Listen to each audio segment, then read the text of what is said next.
Welcome friend. UPI transfer, অনলাইনে টাকা transfer নতুন নিয়ম চালু হচ্ছে 10 জানুয়ারি থেকে। টাকা পাঠানোর আগে অবশ্যই দেখুন, বর্তমান সময়ে ভারতবর্ষের বেশিরভাগ মানুষ টাকা ট্রান্সফারের ক্ষেত্রে ইউপিআই আইডি অ্যাপকে বেছে নেন। এবার national payments corporation of India অর্থাৎ NPCI bank payment service provider এবং ইউপিআই অ্যাপ্লিকেশনগুলিকে হাসপাতাল এবং শিক্ষা পরিষেবার জন্য লেনদেনের ক্ষেত্রে টাকার অঙ্কের সীমা বাড়ানোর নির্দেশ দিয়েছে।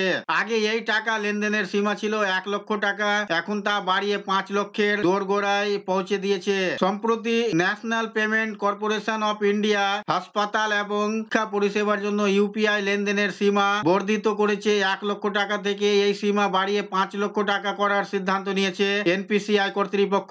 আর এই সীমা বাড়ানোর বিষয়টি অফিসিয়াল ভাবে কার্যকর হবে চলতি মাসের 10 জানুয়ারির মধ্যে।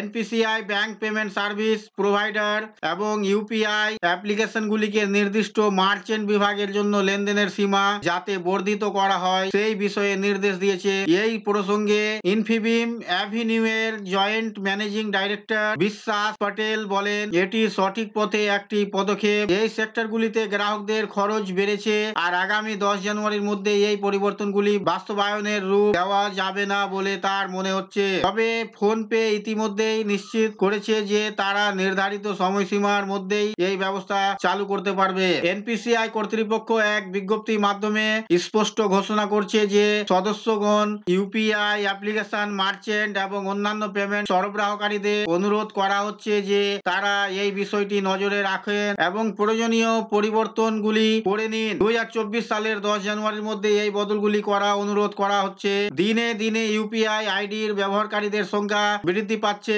মোট মাসিক লেনদেনের পরিমাণ গত ডিসেম্বর মাসে দাঁড়িয়েছিল 18.23 লক্ষ কোটি টাকাতে। পরিসংখ্যান অনুযায়ী ইউপিআই আইডির মাধ্যমে মোট মাসিক লেনদেনের পরিমাণ 2022 সালের থেকে 23 সালে প্রায় 54% বেশি হয়েছে।